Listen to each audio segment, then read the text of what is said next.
Chapter 1 Qadiani مسئلہ تمہید۔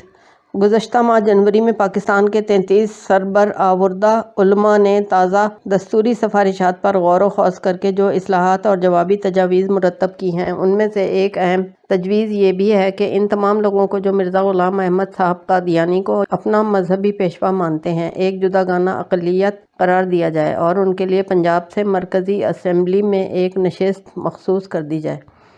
جہاں تک علماء کی دوسری تجاویز کا تعلق ہے، ان کی معقولیت تو اتنی واضح ہے کہ علماء کے مخالفین کو بھی ان پر کچھ کہنے کی ہمت نہ ہو سکی، اور اگر انہوں نے کچھ کہا بھی تو وہ جگر سوختہ کے دھوئیں سے زیادہ نہ تھا، جس کا ملک کے پڑھے لکھے اور ذی فہم لوگوں کی نگاہ میں کوئی وزن نہیں ہو سکتا۔ لیکن اس خاص تجویز کے بارے میں ہم محسوس کرتے ہیں کہ قادیانی مسئلے کا بہترین حل ہونے کے باوجود تعلیم یافتہ لوگوں کی ایک تعداد ابھی تک اس کی صحت اور معقولیت کی قائل نہیں ہو سکی ہے، اور پنجاب اور بھاولپور کے علاوہ دوسرے علاقوں خصوصاً بنگال میں ابھی عوام الناس بھی پوری طرح اس کا وزن محسوس نہیں کر رہے۔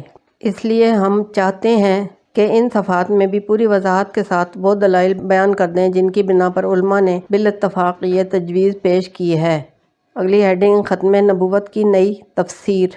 واقعہ یہ ہے کہ قادیانیوں کا مسلمانوں سے الگ ایک امت ہونا اس پوزیشن کا ایک لازمی منطقی نتیجہ ہے جو انہوں نے خود اختیار کی ہے۔ وہ اسباب ان کے اپنے ہی پیدا کردہ ہیں جو انہیں مسلمانوں سے کاٹ کر ایک جداگانہ ملت بنا دیتے ہیں۔ پہلی چیز جو انہیں مسلمانوں سے جدا کرتی ہے وہ ختم نبوت کی نئی تفسیر ہے جو انہوں نے مسلمانوں کی متفق علیہ تفسیر سے ہٹ کر اختیار کی۔ 1350 سال سے تمام مسلمان بالاتفاق یہ مانتے رہے ہیں اور آج بھی یہی مانتے ہیں کہ سیدنا محمد صلی اللہ علیہ وآلہ وسلم اللہ تعالیٰ کے آخری نبی ہیں اور آپ کے بعد اب کوئی نبی مبعوث ہونے والا نہیں ہے۔ ختم نبوت کے متعلق قرآن مجید کی تصریح کا یہی مطلب صحابہ کرام رضی اللہ عنہم نے سمجھا تھا، اور اسی لیے انہوں نے ہر اس شخص کے خلاف جنگ کی جس نے حضور کے بعد دعویٰ نبوت کیا۔ پھر یہی مطلب بعد کے ہر دور میں تمام مسلمان سمجھتے رہے، جس کی بنا پر مسلمانوں نے اپنے درمیان بھی کسی ایسے شخص کو برداشت نہیں کیا جس نے نبوت کا دعویٰ کیا ہو۔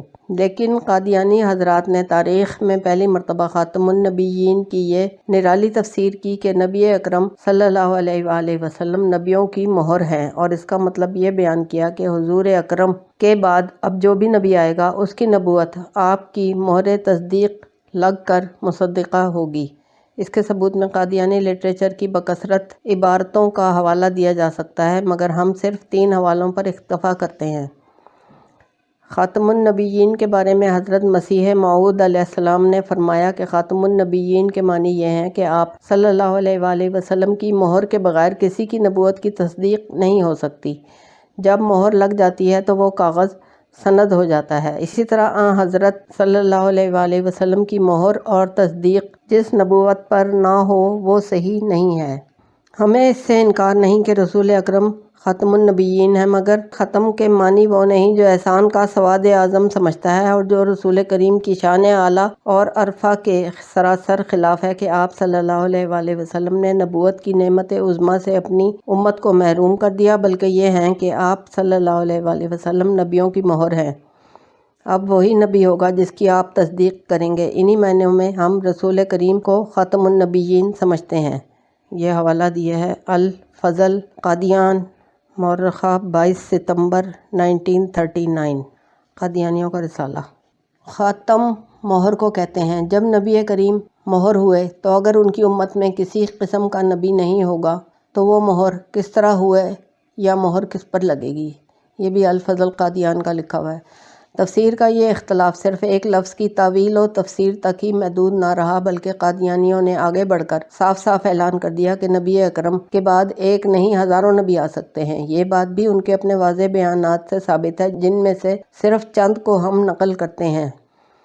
یہ بات بالکل روز روشن کی طرح ثابت ہے کہ آن حضور کے بعد نبوت کا دروازہ کھلا ہے۔ یہ مرزا بشیر الدین محمود قادیانی کا قول ہے۔ انہوں نے یعنی مسلمانوں نے یہ سمجھ لیا ہے کہ خدا کے خزانے ختم ہو گئے۔ ان کا یہ سمجھنا خدا تعالیٰ کی قدر کو ہی نہ سمجھنے کی وجہ سے ہے، ورنہ ایک نبی کیا، میں تو کہتا ہوں ہزاروں نبی ہوں گے۔ یہ مرزا بشیر الدین محمود۔ اگر میری گردن کے دونوں طرف تلوار بھی رکھ دی جائے اور مجھے کہا جائے کہ تم یہ کہو، حضور کے بعد کوئی نبی نہیں آئے گا، تو میں اسے ضرور کہوں گا کہ تو جھوٹا ہے، کذاب ہے، آپ کے بعد نبی آ سکتے ہیں اور ضرور آ سکتے ہیں۔ یہ بھی انوار خلافت کا کوٹ ہے۔ مرزا غلام احمد قادیانی کا دعویٰ نبوت، یہ اگلی ہیڈنگ ہے۔ اس طرح نبوت کا دروازہ کھول کر مرزا غلام احمد صاحب نے خود اپنی نبوت کا دعویٰ کیا اور قادیانی گروہ نے ان کو حقیقی معنوں میں نبی تسلیم کیا۔ اس کے ثبوت میں قادیانی حضرات کی بے شمار مستند تحریرات میں سے چند یہ ہیں۔ اور مسیح موعود یعنی مرزا غلام احمد صاحب نے بھی اپنی کتابوں میں اپنے دعویٰ رسالت و نبوت کو بڑی صراحت کے ساتھ بیان کیا ہے، جیسا کہ آپ لکھتے ہیں کہ ہمارا دعویٰ ہے کہ ہم رسول اور نبی ہیں۔ کسی کتاب کا حوالہ ہے بدر 1908۔ یا جیسا کہ آپ نے لکھا ہے کہ میں خدا کے حکم کے موافق نبی ہوں، اگر میں اس سے انکار کروں تو میرا گناہ ہوگا، اور جس حالت میں خدا میرا نام نبی رکھتا ہے تو میں کیوں کر اس سے انکار کر سکتا ہوں، میں اس پر قائم ہوں اس وقت تک اس دنیا سے گزر جاؤں۔ یہ خط ہے حضرت مسیح موعود بطرف ایڈیٹر اخبار عام۔ یہ خط حضرت مسیح موعود نے اپنی وفات سے صرف 3 دن پہلے یعنی 23 مئی 1908 کو لکھا اور آپ کے یوم وصال 26 مئی 1908 کو اخبار میں شائع ہوا۔ پس شریعت اسلامی نبی کے جو معنی کرتی ہے، اس کے معنی سے حضرت صاحب یعنی مرزا غلام احمد قادیانی ہرگز مجازی نبی نہیں ہیں بلکہ حقیقی نبی ہیں۔ حقیقت النبوت ریٹن بائی مرزا بشیر الدین محمود احمد صاحب، خلیفہ قادیان۔ اگلی ہیڈنگ قادیانی ایک علیحدہ امت۔ نبوت کے دعوے کا لازمی نتیجہ یہ ہے کہ جو شخص بھی اس نبوت پر ایمان نہ لائے وہ کافر قرار دیا جائے، چنانچہ قادیانیوں نے یہی کیا۔ وہ ان تمام مسلمانوں کو اپنی تحریر و تقریر میں اعلانیہ کافر قرار دیتے ہیں جو مرزا غلام احمد کو نبی نہیں مانتے۔ اس کے ثبوت میں ان کی چند صریح عبارتیں یہ ہیں: کل مسلمان جو حضرت مسیح موعود کی بیعت میں شامل نہیں ہوئے، خواہ انہوں نے حضرت مسیح موعود کا نام بھی نہیں سنا، وہ کافر اور دائرہ اسلام سے خارج ہیں۔ یہ مرزا بشیر الدین محمود احمد صاحب کا کوٹ ہے۔ ہر ایک ایسا شخص جو موسیٰ کو مانتا ہے مگر عیسیٰ کو نہیں مانتا، یا عیسیٰ کو مانتا ہے مگر محمد صلی اللہ علیہ وآلہ وسلم کو نہیں مانتا ہے، یا محمد صلی اللہ علیہ وآلہ وسلم کو مانتا ہے مگر مسیح موعود کو نہیں مانتا، وہ نہ صرف کافر بلکہ پکا کافر اور دائرہ اسلام سے خارج ہے۔ یہ کلمۃ الفصل ریٹن بائی بشیر احمد قادیانی۔ ہم چونکہ مرزا صاحب کو نبی مانتے ہیں اور غیر احمدی آپ کو نبی نہیں مانتے، اس لیے قرآن کریم کی تعلیم کے مطابق کہ کسی ایک نبی کا انکار بھی کفر ہے، غیر احمدی کافر ہیں۔ بیان ہے مرزا بشیر الدین محمود احمد۔ اگلی ہیڈنگ ہے قادیانیوں کا مذہب مسلمانوں سے جدا ہے۔ وہ صرف یہی نہیں کہتے کہ مسلمانوں سے ان کا اختلاف محض مرزا صاحب کی نبوت کے معاملے میں ہے، بلکہ وہ کہتے ہیں کہ ہمارا خدا، ہمارا اسلام، ہمارا قرآن، ہماری نماز، ہمارا روزہ، غرض ہماری ہر چیز مسلمانوں سے الگ ہے۔ 21 اگست 1917 کے الفضل میں خلیفہ صاحب کی ایک تقریر طلباء کو نصائح کے عنوان سے شائع ہوئی تھی، جس میں انہوں نے اپنی جماعت کے طلباء کو خطاب کرتے ہوئے یہ بتایا تھا کہ احمدیوں اور غیر احمدیوں کے درمیان کیا اختلاف ہے۔ اس میں وہ فرماتے ہیں، یہ کوٹ ہے، ورنہ حضرت مسیح موعود نے تو فرمایا ہے کہ ان کا یعنی مسلمانوں کا اسلام اور ہے اور ہمارا اور، ان کا خدا اور ہے اور ہمارا اور، ہمارا حج اور ہے ان کا حج اور، اسی طرح ان سے ہر بات میں اختلاف ہے۔ 3 جولائی 1931 کے الفضل میں خلیفہ صاحب کی ایک اور تقریر شائع ہوئی ہے، جس میں وہ اس بحث کا ذکر کرتے ہیں جو مرزا غلام احمد صاحب کی زندگی میں اس مسئلے پر چھڑ گئی تھی کہ احمدیوں کو اپنا ایک مستقل مدرسہ دینیات قائم کرنا چاہیے یا نہیں۔ اس وقت ایک گروہ کی رائے یہ تھی کہ نہیں کرنا چاہیے، اور ان کی دلیل یہ تھی کہ ہم میں اور دوسرے مسلمانوں میں چند مسائل کا اختلاف ہے، ان مسائل کو حضرت مسیح موعود علیہ السلام نے حل کر دیا ہے اور ان کے دلائل بتا دیے ہیں، باقی باتیں دوسرے مدرسوں سے سیکھی جا سکتی ہیں۔ دوسرا گروہ اس کے برعکس رائے رکھتا تھا۔ اس دوران مرزا غلام احمد صاحب آ گئے اور انہوں نے یہ ماجرا سن کر اپنا فیصلہ دیا۔ اس فیصلے کو خلیفہ صاحب ان الفاظ میں نقل کرتے ہیں، کوٹ: یہ غلط ہے کہ دوسرے لوگوں سے ہمارا اختلاف صرف وفات مسیح یا اور چند مسائل میں ہے۔ آپ نے فرمایا اللہ تعالیٰ کی ذات، رسول کریم صلی اللہ علیہ وآلہ وسلم، قرآن، نماز، روزہ، حج، زکوٰۃ۔ غرض آپ نے تفصیل سے بتایا کہ ایک ایک چیز میں ان سے ہمیں اختلاف ہے۔ اگلی ہیڈنگ، نئے مذہب کے نتائج۔ اس ہماگیر اختلاف کو اس کے آخری منطقی نتائج تک بھی قادیانیوں نے خود ہی پہنچا دیا اور مسلمانوں سے تمام تعلقات منقطع کر کے ایک الگ امت کی حیثیت سے اپنی اجتماعی تنظیم کر لی۔ اس کی شہادت قادیانیوں کی اپنی تحریروں سے ہمیں یہ ملتی ہے۔ کوٹ ہے، حضرت مسیح موعود علیہ السلام نے سختی سے تاکید فرمائی ہے کہ کسی احمدی کو غیر احمدی کے پیچھے نماز نہیں پڑھنی چاہیے۔ باہر سے لوگ اس کے متعلق بار بار پوچھتے ہیں۔ میں کہتا ہوں تم جتنی دفعہ بھی پوچھو گے اتنی دفعہ میں یہی جواب دوں گا کہ غیر احمدی کے پیچھے نماز پڑھنی جائز نہیں، جائز نہیں، جائز نہیں۔ یہ ریٹرن بائے مرزا بشیر الدین محمود، رسالہ ہے انوار خلافت۔ اگلا کوٹ ہے، ہمارا یہ فرض ہے کہ غیر احمدیوں کو مسلمان نہ سمجھیں اور ان کے پیچھے نماز نہ پڑھیں، کیونکہ ہمارے نزدیک وہ خدا تعالیٰ کے ایک نبی کے منکر ہیں۔ اگلا کوٹ ہے، اگر کسی غیر احمدی کا چھوٹا بچہ مر جائے تو اس کا جنازہ کیوں نہ پڑھا جائے؟ وہ تو مسیح موعود کا منکر نہیں۔ میں یہ سوال کرنے والے سے پوچھتا ہوں کہ اگر یہ بات درست ہے تو پھر ہندوؤں اور عیسائیوں کے بچوں کا جنازہ کیوں نہیں پڑھا جاتا؟ غیر احمدی کا بچہ بھی غیر احمدی ہی ہوا، اس لیے اس کا جنازہ بھی نہیں پڑھنا چاہیے۔ اگلا کوٹ ہے، حضرت مسیح موعود نے اس احمدی پر سخت ناراضگی کا اظہار کیا ہے جو اپنی لڑکی غیر احمدی کو دے۔ آپ سے ایک شخص نے بار بار پوچھا اور کئی قسم کی مجبوریوں کو پیش کیا، لیکن آپ نے اس کو یہی فرمایا کہ لڑکی کو بٹھائے رکھو لیکن غیر احمدیوں میں نہ دو۔ آپ کی وفات کے بعد اس نے غیر احمدیوں کو لڑکی دے دی تو حضرت خلیفہ اول نے اس کو احمدیوں کی امامت سے ہٹا دیا اور جماعت سے خارج کر دیا اور اپنی خلافت کے 6 سالوں میں اس کی توبہ قبول نہ کی، باوجود یہ کہ وہ بار بار توبہ کرتا رہا۔ اگلا کوٹ ہے، حضرت مسیح موعود نے غیر احمدیوں کے ساتھ صرف وہی سلوک جائز رکھا ہے جو نبی کریم صلی اللہ علیہ وآلہ وسلم نے عیسائیوں کے ساتھ کیا۔ غیر احمدیوں سے ہماری نمازیں الگ کی گئیں، ان کو لڑکیاں دینا حرام قرار دیا گیا، ان کے جنازے پڑھنے سے روکا گیا۔ اب باقی کیا رہ گیا ہے جو ہم ان کے ساتھ مل کر سکتے ہیں؟ 2 قسم کے تعلقات ہوتے ہیں، ایک دینی، دوسرے دنیاوی۔ دینی تعلق کا سب سے بڑا ذریعہ عبادت کا اکٹھا ہونا ہے اور دنیاوی تعلق کا بھاری ذریعہ رشتہ اور ناطہ ہے، سو یہ دونوں کام ہمارے لیے حرام قرار دیے گئے ہیں۔ اگر کہو کہ ہم کو ان کی لڑکیاں لینے کی اجازت ہے تو میں کہتا ہوں نصارہ کی لڑکیاں لینے کی بھی اجازت ہے، اور اگر یہ کہو کہ غیر احمدیوں کو سلام کیوں کہا جاتا ہے تو اس کا جواب یہ ہے کہ حدیث سے ثابت ہے کہ بعض اوقات نبی کریم صلی اللہ علیہ وآلہ وسلم نے یہود تک کو سلام کا جواب دیا ہے۔ اگلی ہیڈنگ، قادیانیوں کو علیحدہ امت قرار دینے کا مطالبہ۔ یہ قطع تعلق صرف تحریر و تقریر ہی تک محدود نہیں ہے، بلکہ پاکستان کے لاکھوں آدمی اس بات کے شاہد ہیں کہ قادیانی عملاً بھی مسلمانوں سے کٹ کر ایک الگ امت بن چکے ہیں، نہ وہ ان کے ساتھ نماز کے شریک، نہ جنازے کے، نہ شادی بیاہ کے۔ اب اس کے بعد آخر کون سی معقول وجہ رہ جاتی ہے کہ ان کو اور مسلمانوں کو زبردستی ایک امت میں باندھ رکھا ہے جو علیحدگی نظریے اور عمل میں فی الواقع رونما ہو چکی ہے اور 50 برس سے قائم ہے؟ آخر اب اسے آئینی طور پر کیوں نہ تسلیم کر لیا جائے؟ حقیقت یہ ہے کہ قادیانی تحریک نے ختم نبوت کی ان حکمتوں اور مصلحتوں کو اب تجربے سے ثابت کر دیا ہے جنہیں پہلے محض نظری حیثیت سے سمجھنا لوگوں کے لیے مشکل تھا۔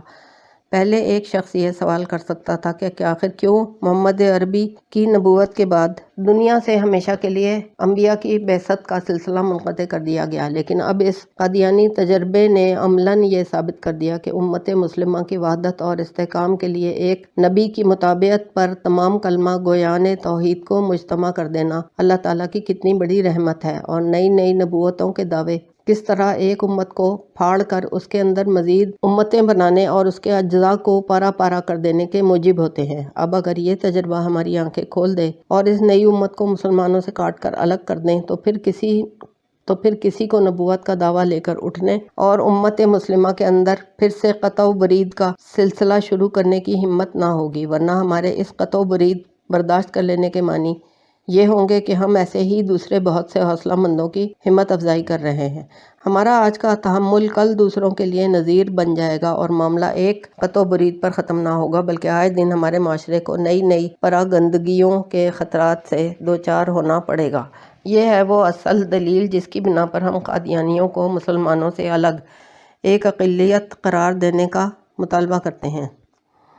اس دلیل کا کوئی معقول جواب کسی کے پاس نہیں ہے، مگر سامنے سے مقابلہ کرنے کی بجائے چند دوسرے سوالات چھیڑے جاتے ہیں جو براہ راست نفس معاملہ سے متعلق نہیں ہیں۔ مثلاً کہا جاتا ہے کہ مسلمانوں میں اس سے پہلے بھی مختلف گروہ ایک دوسرے کی تکفیر کرتے رہے ہیں اور آج بھی کر رہے ہیں۔ اگر اسی طرح ایک کی تکفیر پر دوسرے کو امت سے کاٹ دینے کا سلسلہ شروع کر دیا جائے تو سرے سے کوئی امت مسلمہ باقی ہی نہ رہے گی۔ یہ بھی کہا جاتا ہے کہ مسلمانوں میں قادیانیوں کے علاوہ چند اور گروہ بھی ایسے موجود ہیں جو نہ صرف بنیادی عقائد میں سواد اعظم سے گہرا اختلاف رکھتے ہیں بلکہ عملاً انہوں نے اپنی اجتماعی شیرازہ بندی مسلمانوں سے الگ کر رکھی ہے، اور قادیانیوں کی طرح وہ بھی سارے مذہبی اور معاشرتی تعلقات مسلمانوں سے منقطع کیے ہوئے ہیں۔ پھر کیا ان سب کو بھی امت سے کاٹ پھینکا جائے گا، یا یہ معاملہ کسی خاص ضد کی وجہ سے صرف قادیانیوں کے ساتھ کیا جا رہا ہے؟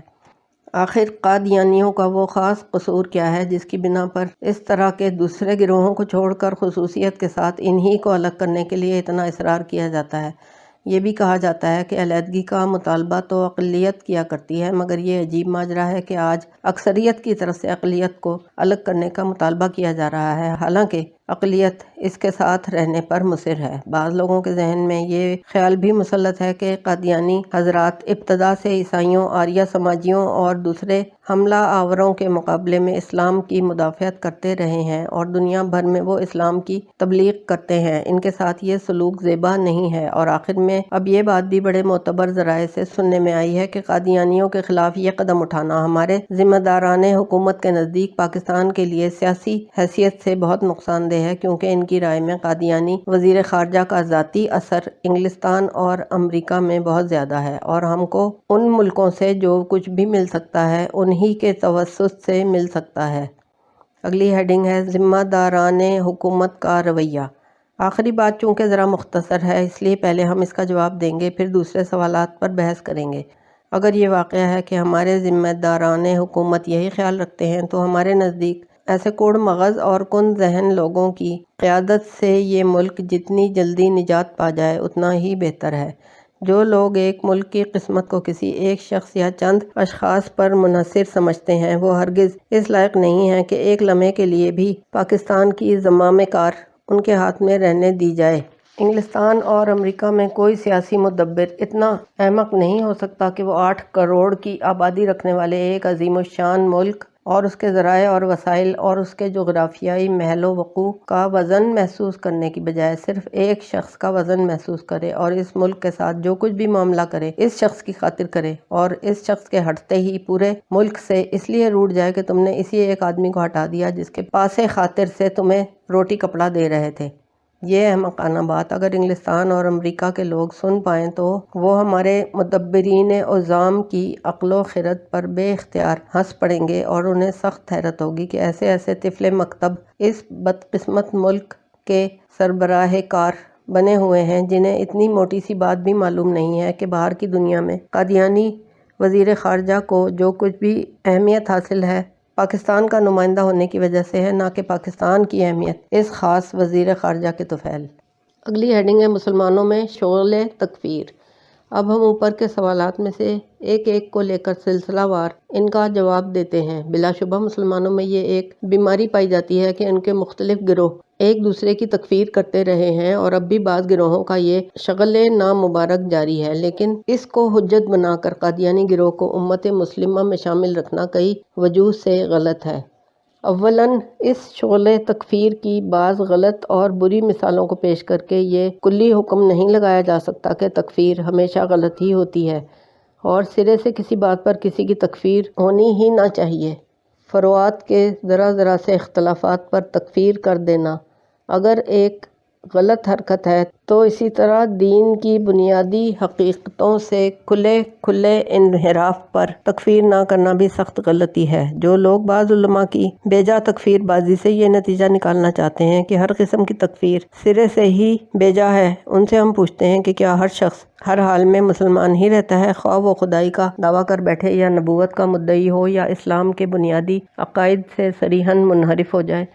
دوسرے، مسلمانوں کے جن گروہوں کی باہمی تکفیر بازی کو آج حجت بنایا جا رہا ہے، ان کے سربرآوردہ علماء ابھی کراچی میں سب کے سامنے جمع ہوئے تھے اور انہوں نے بالاتفاق اسلامی حکومت کے اصول مرتب کیے تھے۔ ظاہر ہے کہ انہوں نے ایک دوسرے کو مسلمان سمجھتے ہوئے ہی یہ کام کیا۔ اس سے بڑھ کر اس بات کا ثبوت اور کیا ہو سکتا ہے کہ ایک دوسرے کے بعض عقائد کو کافرانہ عقائد کہنے اور سمجھنے کے باوجود وہ ایک دوسرے کو خارج از دائرہ اسلام نہ کہتے ہیں اور نہ سمجھتے ہیں۔ لہٰذا یہ اندیشہ بالکل فرضی ہے کہ قادیانیوں کو الگ کرنے کے بعد مختلف گروہوں کو امت سے کاٹ پھینکنے کا ایک سلسلہ چل پڑے گا۔ تیسرے، قادیانیوں کی تکفیر کا معاملہ دوسرے گروہوں کی باہمی تکفیر بازی سے بالکل مختلف نوعیت رکھتا ہے۔ قادیانی ایک نئی نبوت لے کر اٹھے ہیں جو لازماً ان تمام لوگوں کو ایک امت بناتی ہے جو اس نبوت پر ایمان لے آئیں، اور ان تمام لوگوں کو کافر بنا دیتی ہے جو اس پر ایمان نہ لائیں۔ اس بنا پر قادیانی تمام مسلمانوں کی تکفیر پر متفق ہیں اور تمام مسلمان ان کی تکفیر پر متفق۔ ظاہر ہے کہ یہ ایک بہت بڑا بنیادی اختلاف ہے جس کو مسلمانوں کے باہمی فروعی اختلافات پر قیاس نہیں کیا جا سکتا۔ اگلی ہیڈنگ، مسلمانوں میں دوسرے فرقے۔ بلا شبہ مسلمانوں میں قادیانیوں کے علاوہ بعض اور گروہ بھی ایسے موجود ہیں جو اسلام کی بنیادی حقیقتوں میں مسلمانوں سے اختلاف رکھتے ہیں اور مذہبی اور معاشرتی تعلقات منقطع کر کے اپنی جداگانہ تنظیم کر چکے ہیں، لیکن چند وجوہ ایسی ہیں جن کی بنا پر ان کا معاملہ قادیانیوں سے بالکل مختلف ہے۔ وہ مسلمانوں سے کٹ کر بس الگ تھلگ ہو بیٹھے ہیں۔ ان کی مثال ایسی ہے جیسے چند چھوٹی چھوٹی چٹانیں ہوں جو سرحد پر پڑی ہوئی ہوں، اس لیے ان کے وجود پر صبر کیا جا سکتا ہے، لیکن قادیانی مسلمانوں کے اندر مسلمان بن کر گھستے ہیں، اسلام کے نام سے اپنے مسلک کی اشاعت کرتے ہیں، مناظرہ بازی اور جارحانہ تبلیغ کرتے پھرتے ہیں اور مسلم معاشرے کے اجزاء کو توڑ توڑ کر اپنے جداگانہ معاشرے میں شامل کرنے کی مسلسل کوشش کر رہے ہیں۔ ان کی بدولت مسلم معاشرے میں اختلال اور انتشار کا ایک مستقل فتنہ برپا ہے جس کی وجہ سے ان کے معاملے میں ہمارے لیے وہ صبر ممکن نہیں ہے جو دوسرے گروہوں کے معاملے میں کیا جا سکتا ہے۔ ان گروہوں کا مسئلہ ہمارے لیے صرف ایک دینیاتی مسئلہ ہے کہ آیا اپنے مخصوص عقائد کی بنا پر وہ اسلام کے پیرو سمجھے جا سکتے ہیں یا نہیں۔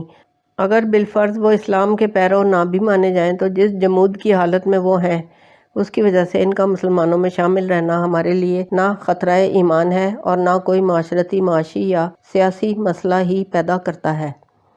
لیکن مسلمانوں میں قادیانی مسلک کی مسلسل تبلیغ ایک طرف لاکھوں ناواقف دین مسلمانوں کے لیے ایمان کا خطرہ بنی ہوئی ہے، اور دوسری طرف جس خاندان میں بھی ان کی یہ تبلیغ کارگر ہو جاتی ہے وہاں فوراً ایک معاشرتی مسئلہ پیدا ہو جاتا ہے۔ کہیں شوہر اور بیوی میں جدائی پڑ رہی ہے، کہیں باپ اور بیٹے ایک دوسرے سے کٹ رہے ہیں، اور کہیں بھائی اور بھائی کے درمیان شادی اور غم کی شرکت تک کے تعلقات منقطع ہو رہے ہیں۔ اس پر مزید یہ کہ قادیانیوں کی جتھہ بندی سرکاری دفتروں میں، تجارت میں، صنعت میں، زراعت میں، غرض زندگی کے ہر میدان میں مسلمانوں کے خلاف نبرد آزما ہے، جس سے معاشرتی مسئلے کے علاوہ اور دوسرے مسائل بھی پیدا ہو رہے ہیں۔ اگلی ہیڈنگ، قادیانیوں کے سیاسی عزائم۔ پھر دوسرے گروہوں کے کوئی ایسے سیاسی رجحانات نہیں ہیں جو ہمارے لیے کسی حیثیت سے خطرناک ہوں اور ہمیں مجبور کرتے ہوں کہ ہم فوراً ان کے مسئلے کو حل کرنے کی فکر کریں، لیکن قادیانیوں کے اندر بعض ایسے خطرناک سیاسی رجحانات پائے جاتے ہیں جن سے کسی طرح آنکھیں بند نہیں کی جا سکتی۔ ان کو ابتدا سے یہ احساس رہا ہے کہ ایک نئی نبوت کا دعویٰ لے کر جو شخص یا گروہ اٹھے اس کا کسی آزاد و با اختیار مسلم سوسائٹی کے اندر پنپنا مشکل ہے۔ وہ مسلم قوم کے مزاج سے واقف ہیں کہ وہ طبعاً ایسے دعووں سے متنفر ہے جو ماننے اور نہ ماننے والوں کے درمیان کفر و اسلام کی تفریق کر کے نظام دین کو اور اسلامی معاشرے کے نظام کو درہم برہم کرتے ہوں۔ وہ مسلمانوں کی تاریخ سے واقف ہیں کہ صحابہ کرام کے دور سے لے کر آج تک اس طرح کے مدعیوں کے ساتھ کیا سلوک کیا جاتا رہا ہے۔ انہیں خوب معلوم ہے کہ جہاں حکومت مسلمانوں کے اپنے ہاتھ میں ہو وہاں نئی نئی نبوتوں کے چراغ نہ کبھی جلنے دیے گئے ہیں اور نہ آئندہ کبھی امید کی جا سکتی ہے کہ جلنے دیے جائیں گے۔ وہ اچھی طرح جانتے ہیں کہ صرف ایک غیر مسلم حکومت ہی میں آدمی کو یہ آزادی مل سکتی ہے کہ حکومت کو اپنی وفاداری اور خدمت گزاری کا پورا اطمینان دلانے کے بعد مذہب کے دائرے میں جو دعویٰ چاہے کرے اور مسلمانوں کے دین، ایمان اور معاشرے میں جیسے فتنے چاہے اٹھاتا رہے۔ اس لیے وہ ہمیشہ اسلام کی حکومت پر کفر کی حکومت کو ترجیح دیتے ہیں۔ اگرچہ ان کی شکارگاہ مسلمان قوم ہی ہے، کیونکہ وہ اسلام کے نام پر اپیل کرتے ہیں اور قرآن و حدیث کے اسلحے سے کام لیتے ہیں، لیکن ان کا مفاد یہ مطالبہ کرتا ہے کہ مسلمان قوم ایک کافر اقتدار کے پنجے میں بے بس ہو کر ان کی شکارگاہ بنی رہے اور یہ اس کافر اقتدار کے پکے وفادار بن کر اس کا شکار کرتے رہیں۔ ایک آزاد خود مختار مسلمان قوم ان کے لیے بڑی سنگلاخ زمین ہے جسے وہ دل سے پسند نہیں کرتے اور نہ ہی کر سکتے ہیں۔ اس کے ثبوت میں مرزا غلام احمد اور ان کی جماعت کے بکثرت بیانات میں سے صرف چند کا نقل کر دینا ہی کافی ہے۔ کوٹ: بلکہ اس گورنمنٹ کے ہم پر اس قدر احسان ہے کہ اگر ہم یہاں سے نکل جائیں تو ہمارا مکہ میں گزارا ہو سکتا ہے اور نہ قسطنطنیہ میں، تو پھر کس طرح ہو سکتا ہے کہ ہم اس کے برخلاف کوئی خیال اپنے دل میں رکھیں۔ ملفوظات احمدیہ۔ اگلا کوٹ ہے: میں اپنے کام کو نہ مکہ میں اچھی طرح چلا سکتا ہوں، نہ مدینہ میں، نہ روم میں، نہ شام میں، نہ ایران میں، نہ کابل میں، مگر اس گورنمنٹ میں جس کے اقبال کے لیے دعا کرتا ہوں۔ مرزا غلام احمد۔ اگلا کوٹ ہے: یہ تو سوچو کہ اگر تم اس گورنمنٹ کے سائے سے باہر نکل جاؤ تو پھر تمہارا ٹھکانہ کہاں ہے؟ ایسی سلطنت کا بھلا نام تو لو جو تمہیں اپنی پناہ میں لے لے گی۔ ہر ایک اسلامی سلطنت تمہارے قتل کرنے کے لیے دانت پیس رہی ہے، کیونکہ ان کی نگاہ میں تم کافر اور مرتد ٹھہر چکے ہو۔ تم اس خداداد نعمت کی قدر کرو اور تم یقیناً سمجھ لو کہ خدا تعالیٰ نے سلطنت انگریز تمہاری بھلائی کے لیے اس ملک میں قائم کی ہے، اور اگر اس سلطنت پر کوئی آفت آئے تو وہ آفت تمہیں بھی نابود کر دے گی۔ ذرا کسی اور سلطنت کے زیر سایہ رہ کر دیکھ لو کہ تم سے کیا سلوک کیا جاتا ہے۔ سنو، انگریزی سلطنت تمہارے لیے ایک رحمت ہے، تمہارے لیے ایک برکت ہے اور خدا کی طرف سے تمہاری وہ سپر ہے، بس تم دل و جان سے اس سپر کی قدر کرو اور ہمارے مخالف جو مسلمان ہیں، ہزارہا درجے ان سے انگریز بہتر ہیں، کیونکہ وہ ہمیں واجب القتل نہیں سمجھتے، وہ تمہیں بے عزت نہیں کرنا چاہتے۔ یہ مرزا غلام احمد نے فرمایا ہے۔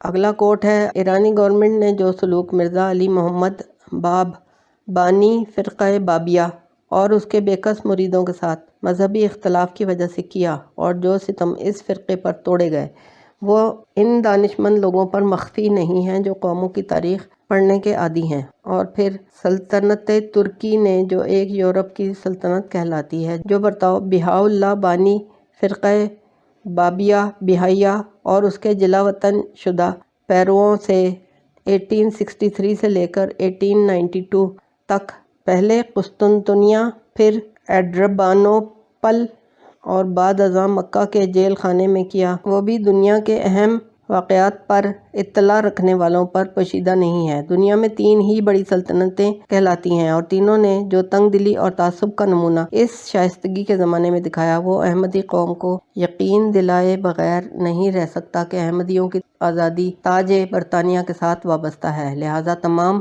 سچے احمدی جو حضرت مرزا کو مامور من اللہ اور ایک مقدس انسان تصور کرتے ہیں، بغیر کسی خوشامد اور چاپلوسی کے دل سے یقین کرتے ہیں کہ برٹش گورنمنٹ ان کے لیے فضل ایزدی اور سایہ رحمت ہے اور اس کی ہستی کو وہ اپنی ہستی خیال کرتے ہیں۔ یہ الفضل رسالے کا کوٹ ہے۔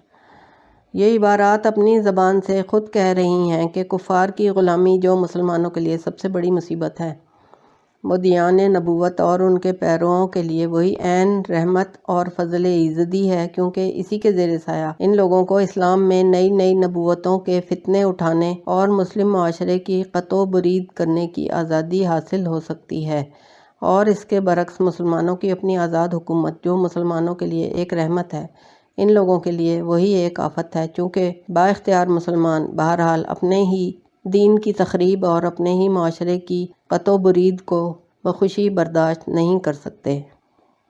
اگلی ہیڈنگ: پاکستان میں قادیانی ریاست۔ اس مستقل رجحان کے علاوہ اب ایک نیا رجحان قادیانی گروہ میں ابھر رہا ہے کہ وہ پاکستان کے اندر ایک قادیانی ریاست کی بنیاد ڈالنا چاہتے ہیں۔ قیام پاکستان کو ابھی پورا ایک سال بھی نہ گزرنے پایا تھا کہ 23 جولائی 1948 کو قادیانی خلیفہ صاحب نے کوئٹہ میں ایک خطبہ دیا، جو 13 اگست کے الفضل میں ان الفاظ میں شائع ہوا ہے۔ کوٹ: برٹش بلوچستان، جو اب پاکی بلوچستان ہے، کی کل آبادی 5 یا 6 لاکھ ہے۔ یہ آبادی اگرچہ دوسرے صوبوں کی آبادی سے کم ہے، مگر بوجہ ایک یونٹ ہونے کے اسے بہت بڑی اہمیت حاصل ہے۔ دنیا میں جیسے افراد کی قیمت ہوتی ہے، یونٹ کی بھی قیمت ہوتی ہے۔ مثال کے طور پر امریکہ کی کانسٹیٹیوشن ہے، وہاں اسٹیٹس سینٹ کے لیے اپنے ممبر منتخب کرتے ہیں۔ یہ نہیں دیکھا جاتا کہ کسی اسٹیٹ کی آبادی 10 کروڑ ہے یا 1 کروڑ ہے، سب اسٹیٹس کی طرف سے برابر ممبر لیے جاتے ہیں۔ غرض پاکی بلوچستان کی آبادی 5 یا 6 لاکھ ہے، اور اگر ریاستی بلوچستان کو ملا لیا جائے تو اس کی آبادی 11 لاکھ ہے، لیکن چونکہ یہ ایک یونٹ ہے اس لیے اسے بہت بڑی اہمیت حاصل ہے۔ زیادہ آبادی کو تو احمدی بنانا مشکل ہے، لیکن تھوڑے آدمیوں کو احمدی بنانا کوئی مشکل نہیں۔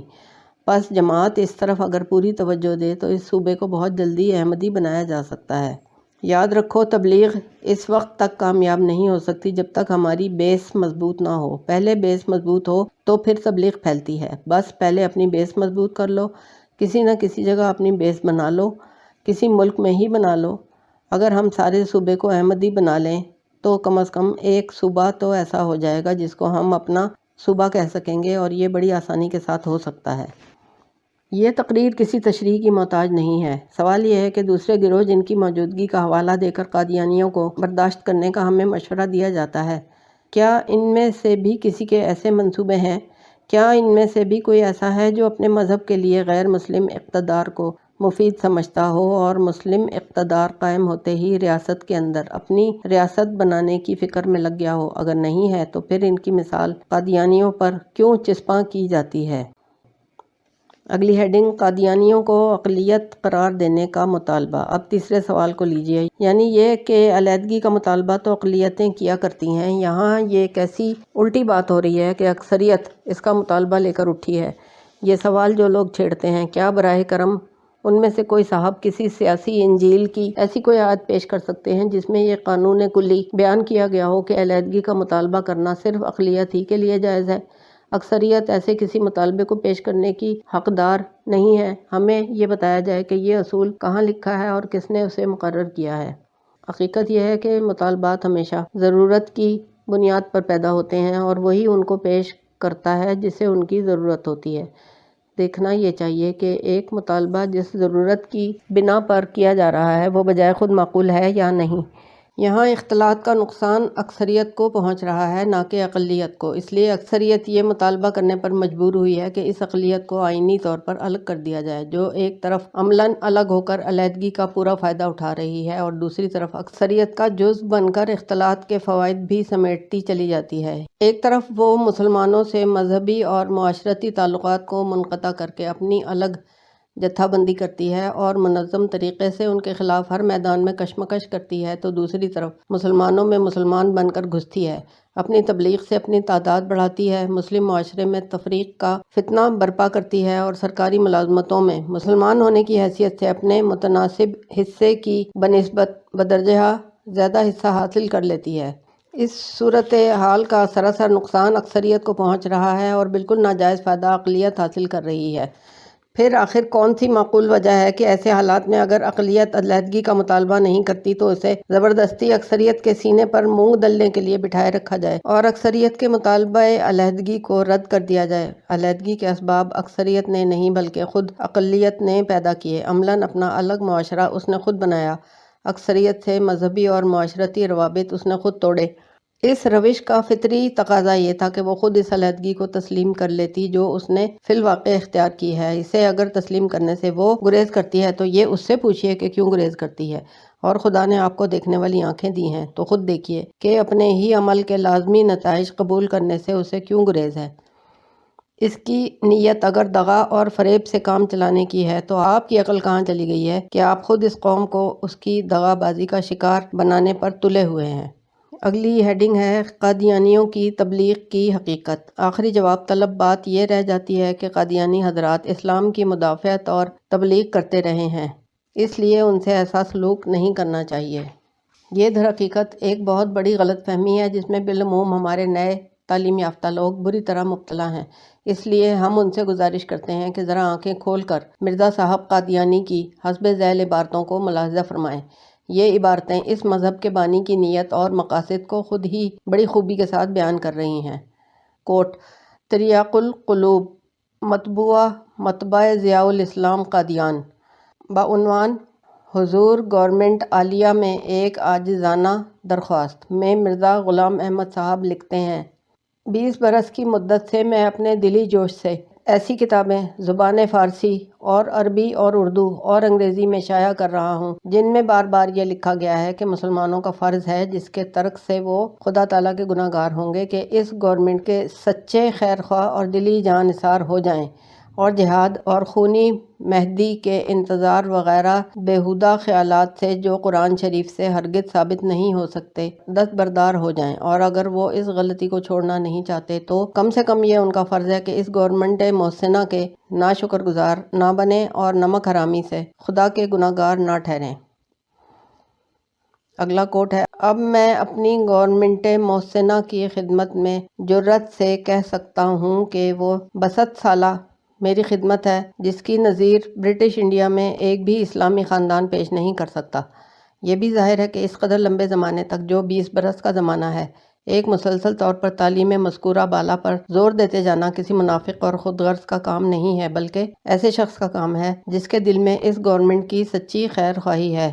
ہاں، میں اس بات کا اقرار کرتا ہوں کہ میں نیک نیتی سے دوسرے مذاہب کے لوگوں سے مباحثات بھی کیا کرتا ہوں اور ایسا ہی پادریوں کے مقابل پر بھی مباحثات کی کتابیں شائع کرتا رہا ہوں، اور میں اس بات کا بھی اقراری ہوں جبکہ بعض پادریوں اور عیسائی مشنریوں کی تحریر نہایت سخت ہو گئی اور حد اعتدال سے بڑھ گئی، اور بالخصوص پرچہ نور افشاں میں جو کہ ایک عیسائی اخبار لدھیانہ سے نکلتا ہے نہایت گندی تحریریں شائع ہوئیں اور مؤلفین نے ہمارے نبی صلی اللہ علیہ وآلہ وسلم کی نسبت نعوذ باللہ ایسے الفاظ استعمال کیے کہ یہ شخص ڈاکو تھا، چور تھا، زناکار تھا، اور صدہا پرچوں میں یہ شائع کیا کہ یہ شخص اپنی لڑکی پر بدنیتی سے عاشق تھا اور بائیں ہمہ جھوٹا تھا اور لوٹ مار اور خون کرنا اس کا کام تھا۔ تو مجھے ایسی کتابوں اور اخباروں کے پڑھنے سے یہ اندیشہ دل میں پیدا ہوا کہ مبادا مسلمانوں کے دلوں پر جو ایک جوش رکھنے والی قوم ہے، ان کلمات کا کوئی سخت اشتعال دلانے والا اثر پیدا ہو، تب میں نے ان جوشوں کو ٹھنڈا کرنے کے لیے اپنی صحیح اور پاک نیت سے یہی مناسب سمجھا کہ اس عام جوش کو دبانے کے لیے حکمت عملی یہی ہے کہ ان تحریرات کا کسی قدر سختی سے جواب دیا جائے تاکہ سریع الغضب انسانوں کے جوش ٹھنڈے ہو جائیں اور ملک میں کوئی بدامنی پیدا نہ ہو۔ تب میں نے بمقابل ایسی کتابوں کے جن میں کمال سختی سے بدزبانی کی گئی تھی چند ایسی کتابیں لکھیں جن میں بالمقابل سختی تھی، کیونکہ میرے کانشنس نے قطعی طور پر مجھے فتویٰ دیا کہ اسلام میں جو بہت سے وحشیانہ جوش رکھنے والے آدمی موجود ہیں ان کے غیظ و غضب کی آگ بجھانے کے لیے یہ طریق کافی ہوگا۔ پھر چند سطور کے بعد لکھتے ہیں، سو مجھ سے پادریوں کے مقابل پر جو کچھ وقوع میں آیا یہی ہے کہ حکمت عملی سے بعض وحشی مسلمانوں کو خوش کیا گیا، اور میں دعوے سے کہتا ہوں کہ تمام مسلمانوں میں سے اول درجے کا خیر خواہ گورنمنٹ انگریزی کا ہوں، کیونکہ مجھے 3 باتوں نے خیر خواہی میں اول درجے پر بنا دیا ہے: اول والد مرحوم کے اثر نے، دوم اس گورنمنٹ عالیہ کے احسانوں نے، سوم تیسرے خدا تعالیٰ کے الہام نے۔ اگلی ہیڈنگ ہے، انگریزی حکومت کی وفاداری۔ شہادہ قرآن مطبوعہ پنجاب پریس سیالکوٹ طبع ششم کے ساتھ ایک ضمیمہ ہے جس کا عنوان ہے گورنمنٹ کی توجہ کے لائق۔ اس میں مرزا صاحب لکھتے ہیں، کوٹ، سو میرا مذہب جس کو میں بار بار ظاہر کرتا ہوں یہی ہے کہ اسلام کے 2 حصے ہیں، ایک یہ کہ خدا تعالیٰ کی اطاعت کریں، دوسرے اس سلطنت کی جس نے امن قائم کیا ہو، جس نے ظالموں کے ہاتھ سے اپنے سائے میں ہمیں پناہ دی ہو، سو وہ سلطنت حکومت برطانیہ ہے۔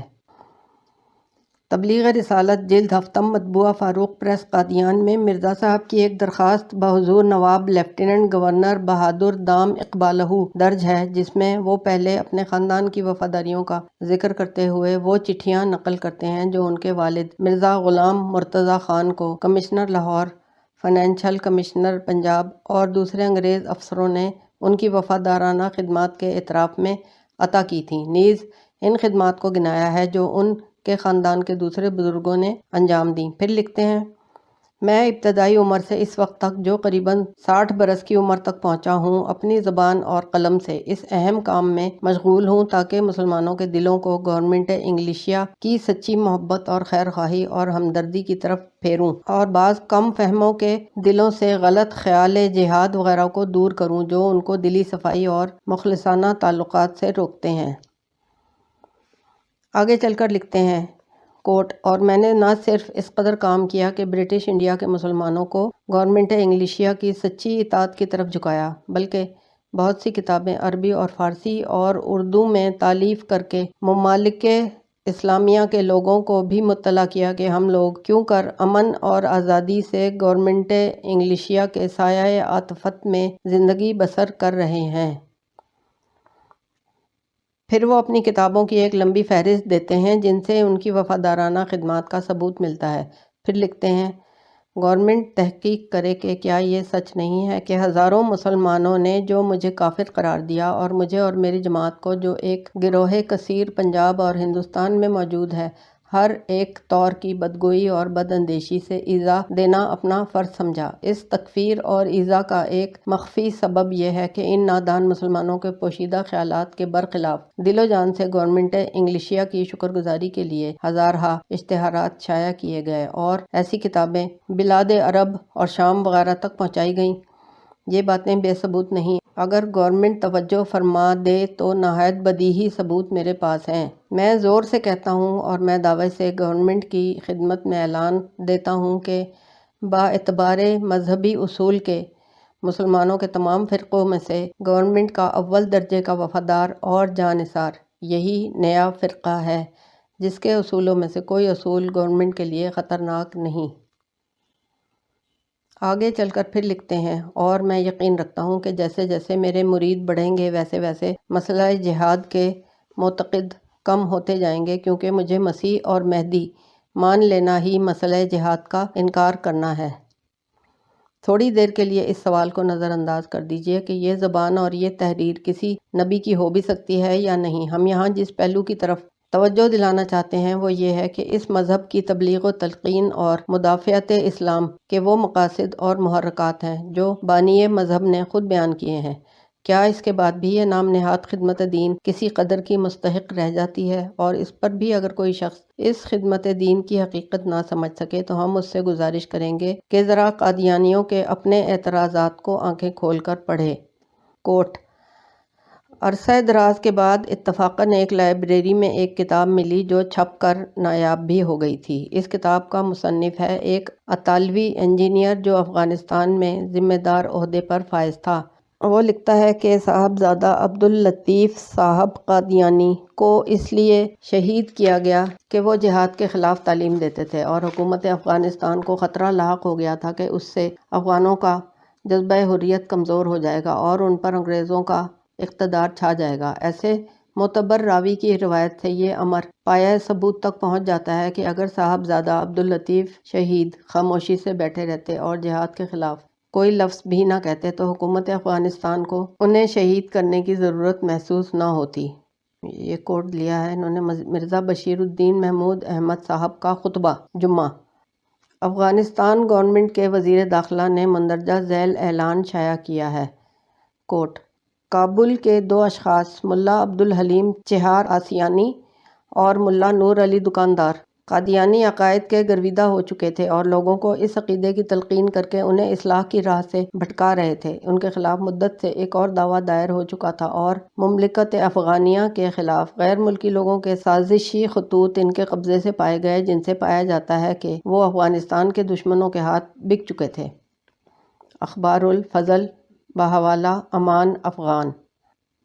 اگلا کوٹ ہے، روسیہ یعنی روس میں اگرچہ تبلیغ احمدیت کے لیے گیا تھا، لیکن چونکہ سلسلہ احمدیہ اور برٹش حکومت کے باہمی مفاد ایک دوسرے سے وابستہ ہیں، اس لیے جہاں میں اپنے سلسلے کی تبلیغ کرتا تھا وہاں لازماً مجھے گورنمنٹ انگریزی کی خدمت گزاری بھی کرنی پڑتی تھی۔ بیان محمد امین صاحب قادیانی۔ اگلا کوٹ ہے، دنیا ہمیں انگریزوں کا ایجنٹ سمجھتی ہے، چنانچہ جب جرمنی میں احمدیہ عمارت کے افتتاح کی تقریب میں ایک جرمن وزیر نے شمولیت کی تو حکومت نے اس سے جواب طلب کیا کہ کیوں تم ایسی جماعت کی کسی تقریب میں شامل ہوئے جو انگریزوں کی ایجنٹ ہے۔ یہ کوٹ ہے خلیفہ قادیان کا خطبہ جمعہ۔ اگلا کوٹ ہے، ہمیں امید ہے کہ برٹش حکومت کی توسیع کے ساتھ ہمارے لیے اشاعت اسلام کا میدان بھی وسیع ہو جائے گا اور غیر مسلم کو مسلم بنانے کے ساتھ ہم مسلمان کو پھر مسلمان کریں گے۔ یہ کوٹ دیا ہے لارڈ ہارڈنگ کی سیاست عراق پر اظہار خیال۔ اگلا کوٹ ہے، فی الواقع گورنمنٹ برطانیہ ایک ڈھال ہے جس کے نیچے احمدی جماعت آگے ہی آگے بڑھتی جاتی ہے۔ اس ڈھال کو ذرا ایک طرف کر دو اور دیکھو کہ زہریلے تیروں کی کیسی خطرناک بارش تمہارے سروں پر ہوتی ہے۔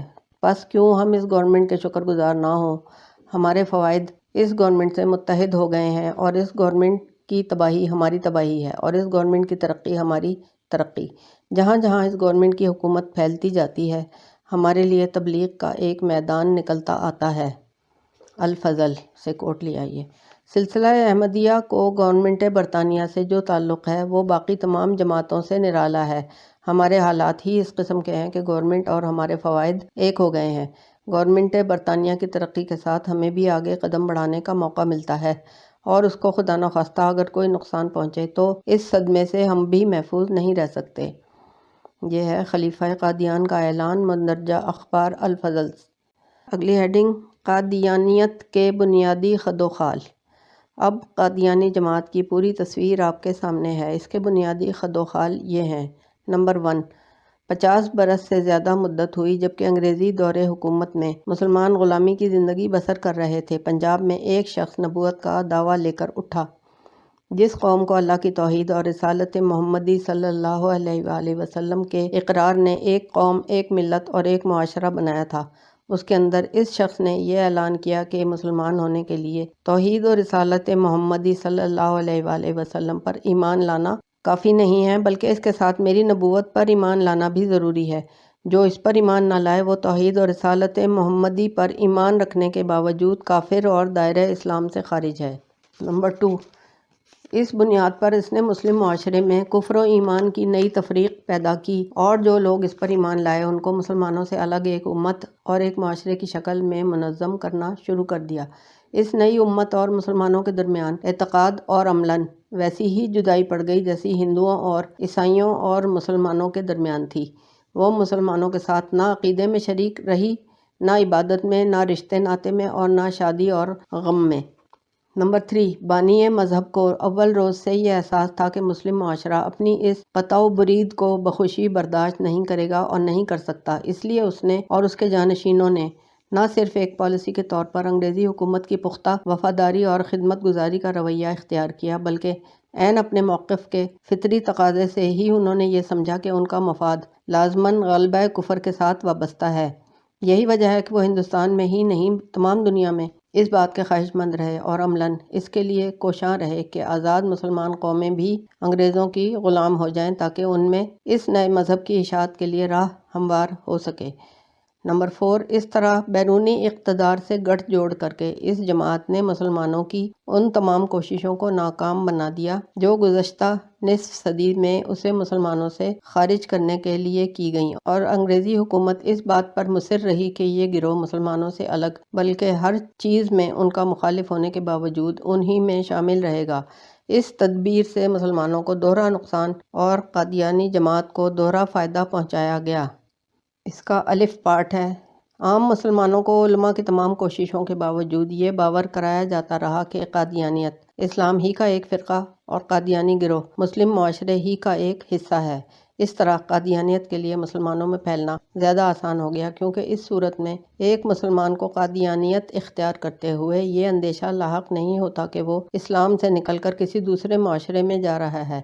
قادیانیوں کو اس سے یہ فائدہ پہنچا کہ وہ مسلمانوں میں سے برابر آدمی توڑ توڑ کر اپنی تعداد بڑھاتے رہے، اور مسلمانوں کو یہ نقصان پہنچا کہ ان کے معاشرے میں ایک بالکل الگ اور مخالف معاشرہ سرطان کی طرح اپنی جڑیں پھیلاتا رہا، جس کی بدولت ہزارہا خاندانوں میں تفرقے برپا ہو گئے۔ خصوصیت کے ساتھ پنجاب اس کا سب سے زیادہ شکار ہوا، کیونکہ یہ بلا اسی صوبے سے اٹھی تھی، اور یہی وجہ ہے کہ آج پنجاب ہی کے مسلمان اس کے خلاف سب سے زیادہ مشتعل ہیں۔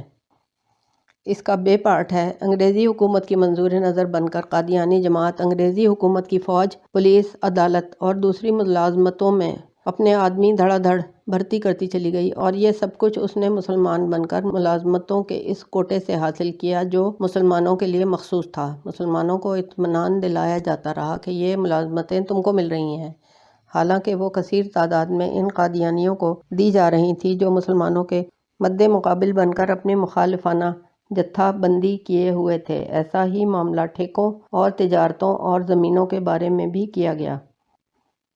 پوائنٹ 5 ہے، اب یہ گروہ اپنے اس گہرے احساس کی بنا پر کہ پاکستان کا مسلم معاشرہ آزاد ہونے کے بعد زیادہ دیر تک اسے برداشت نہ کرے گا۔ ایک طرف اس کے تمام وہ افراد جو ذمہ دار سرکاری عہدوں پر ہیں، حکومت کے ہر شعبے میں اپنے آدمی بھر رہے ہیں اور معاشی وسائل اور ذرائع پر بھی قادیانیوں کا زیادہ سے زیادہ قبضہ کرا رہے ہیں تاکہ تھوڑی مدت ہی میں ان کی طاقت اتنی مضبوط ہو جائے کہ پاکستان کے مسلمان آزاد و خود مختار ہونے کے باوجود ان کا کچھ نہ بگاڑ سکیں۔ دوسری طرف وہ اس بات کے لیے کوشاں ہیں کہ کم از کم بلوچستان پر قبضہ کر کے پاکستان کے اندر اپنی ایک ریاست بنا لیں۔ اگلی ہیڈنگ، مسلمانوں کا مطالبہ۔ ان وجوہ سے پاکستان کی تمام دینی جماعتوں نے بالاتفاق مطالبہ کیا ہے کہ اس سرطان کے پھوڑے کو مسلم معاشرے کے جسم سے فوراً کاٹ پھینکا جائے اور سر ظفر اللہ خان کو وزارت کے منصب سے ہٹا دیا جائے، جن کی بدولت ملک کے اندر بھی اور باہر بھی مسلم ممالک میں بھی اس سرطان کی جڑیں پھیل رہی ہیں اور قادیانیوں کو پاکستان کے کلیدی مناصب سے ہٹانے اور ملازمتوں میں ان کی آبادی کے تناسب سے ان کا حصہ مقرر کرنے کی جلدی سے جلدی فکر کی جائے۔ مگر حکومت پاکستان کو اس سے انکار ہے، پاکستان کی دستور ساز اسمبلی کو اس سے انکار ہے، حکومت کے ذمہ دار عہدے داروں کو اس سے انکار ہے، اور عجیب بات یہ ہے کہ ہمارے ملک کی تعلیم یافتہ آبادی کا ایک بڑا حصہ بھی اس غلط فہمی میں مبتلا ہے کہ یہ محض مسلمانوں کی باہمی فرقہ وارانہ لڑائیوں کا ایک شاخسانہ ہے۔ سوال یہ ہے کہ جس کو بھی اس تجویز سے اختلاف ہے اس کے پاس آخر دلیل کیا ہے؟ ہم نے اپنے دلائل پوری وضاحت کے ساتھ پیش کر دیے ہیں، اب اگر کسی کے پاس جواب میں کوئی دلیل ہے تو وہ سامنے لائے، ورنہ بلا دلیل ایک بات پر اڑ جانا جس کا الزام کبھی ملا کو دیا جاتا تھا، اب یہ اس کے مرتکب وہ لوگ ہوں گے جو ملا نہ ہونے پر فخر کرتے ہیں، اور وہ یقین رکھیں کہ رائے عامہ اور دلیل کی متفقہ طاقت ان کو آخرکار نیچا دکھا کر رہے گی۔ اس میں شک نہیں کہ اس مطالبے کے لیے عوام جس طریقے سے مظاہرے کر رہے ہیں وہ شائستہ نہیں ہے، اور ملک کے تعلیم یافتہ اور سنجیدہ لوگ کسی طرح اس کو پسند نہیں کر سکتے، مگر اپنی قوم کے عوام کو یہ تربیت دینے کی ذمہ داری کس پر ہے؟ ابھی چند سال ہی پہلے اسی پنجاب میں ملک سر خضر حیات ٹوانا کی وزارت کو توڑنے کے لیے مسلم لیگ نے جو ایجیٹیشن کیا تھا، وہ اس تازہ ایجیٹیشن سے اپنی کون سی خصوصیات میں کچھ گھٹ کر تھا؟ یہ تو موجودہ قائدین ملت کا اپنا لگایا ہوا باغ ہے جس کی بہار دیکھ کر آج وہ گھبرا اٹھے ہیں۔ اب اس مظاہرہ ناشائستگی کا الزام ملا کو دیا جا رہا ہے، مگر ہمیں بتایا جائے کہ خضر حیات خان کے خلاف جس شائستگی کے مظاہرے ہوئے تھے وہ کس ملا نے کرائے تھے؟ اینٹی ملا حضرات کا تو اب یہ منہ نہیں ہے کہ شائستگی اور ناشائستگی کا سوال چھیڑیں، انہیں دیکھنا یہ چاہیے کہ مطالبہ معقول ہے یا نہیں، اور اس کی پشت پر رائے عامہ کی طاقت ہے یا نہیں۔ اگر یہ دونوں ثابت ہے تو پھر جمہوری نظام میں کسی منطق سے ان کو رد نہیں کیا جا سکتا۔ اگلی ہیڈنگ ہے، قادیانیوں کو اقلیت قرار دینے کے لیے علماء کی متفقہ تجویز۔ پاکستان کے سربرآوردہ علماء نے دستوری سفارشات میں جو ترمیمات پیش کی ہیں ان میں سے ایک ترمیم یہ بھی ہے کہ قادیانیوں کو مسلمانوں سے الگ ایک اقلیت قرار دے کر پنجاب سے مرکزی اسمبلی میں ان کے لیے ایک نشست مخصوص کر دی جائے، اور دوسرے علاقوں کے قادیانیوں کو بھی اس نشست کے لیے کھڑے ہونے اور ووٹ کا حق دے دیا جائے۔ اس ترمیم کو علماء نے ان الفاظ کے ساتھ پیش کیا ہے: یہ ایک نہایت ضروری ترمیم ہے جسے ہم پورے اصرار کے ساتھ پیش کرتے ہیں۔ ملک کے دستور سازوں کے لیے یہ بات کسی طرح موزوں نہیں ہے کہ وہ اپنے ملک کے حالات اور خصوصاً اجتماعی مسائل سے بے پرواہ ہو کر محض اپنے ذاتی نظریات کی بنا پر دستور بنانے لگیں۔ انہیں معلوم ہونا چاہیے کہ ملک کے جن علاقوں میں قادیانیوں کی بڑی تعداد مسلمانوں کے ساتھ ملی جلی ہے، وہاں اس قادیانی مسئلے نے کس قدر نازک صورتحال پیدا کر دی ہے۔ ان کو پچھلے دور کے حکمرانوں کی طرح نہیں ہونا چاہیے جنہوں نے ہندو مسلم مسئلے کی نزاکت کو اس وقت محسوس ہونے ہی نہ دیا جب تک متحدہ ہندوستان کا گوشہ گوشہ دونوں قوموں کے فسادات سے خون آلود نہ ہو گیا۔ جو دستور ساز حضرات خود اس ملک کے رہنے والے ہیں، ان کی یہ غلطی بڑی افسوسناک ہوگی کہ وہ جب تک پاکستان میں قادیانی مسلم تصادم کو آگ کی طرح بھڑکتے ہوئے نہ دیکھ لیں اس وقت تک انہیں اس بات کا یقین نہ آئے کہ یہاں ایک قادیانی مسلم مسئلہ موجود ہے جسے حل کرنے کی شدید ضرورت ہے۔ اس مسئلے کو جس چیز نے نزاکت کی آخری حد تک پہنچا دیا ہے وہ یہ ہے کہ قادیانی ایک طرف مسلمان بن کر مسلمانوں میں گھستے بھی ہیں اور دوسری طرف عقائد، عبادات اور اجتماعی شیرازہ بندی میں مسلمانوں سے نہ صرف الگ ہیں بلکہ ان کے خلاف صف آرا بھی ہیں اور مذہبی طور پر تمام مسلمانوں کو اعلانیہ کافر قرار دیتے ہیں۔ اس خرابی کا علاج آج بھی یہی ہے اور پہلے بھی یہی تھا، جیسا کہ علامہ اقبال مرحوم نے اب سے 20 برس پہلے فرمایا تھا کہ قادیانیوں کو مسلمانوں سے الگ ایک اقلیت قرار دے دیا جائے۔ اب اس میں نیچے علماء کے نام دیے ہوئے ہیں: مولانا مفتی محمد حسن صاحب خلیفہ حاجی ترنگزئی، مولانا ابو الحسنات صاحب، مولانا ظفر احمد صاحب عثمانی، سید ابو الاعلیٰ مودودی، مولانا شمس الحق صاحب، مولانا مفتی محمد شفیع صاحب، مولانا خیر محمد صاحب، مولانا احتشام الحق صاحب، مولانا عبدالحامد قادری بدایونی، مولانا محمد ادریس صاحب، حاجی محمد امین صاحب، مولانا اطہر علی صاحب، مولانا محمد اسماعیل صاحب، مولانا حبیب اللہ صاحب، علامہ سید سلیمان ندوی صاحب، مولانا داؤد غزنوی صاحب، مولانا احمد علی صاحب، قاضی عبدالصمد صاحب، مولانا ابو جعفر محمد صالح صاحب، مولانا محمد اسماعیل صاحب اور مولانا محمد صادق صاحب۔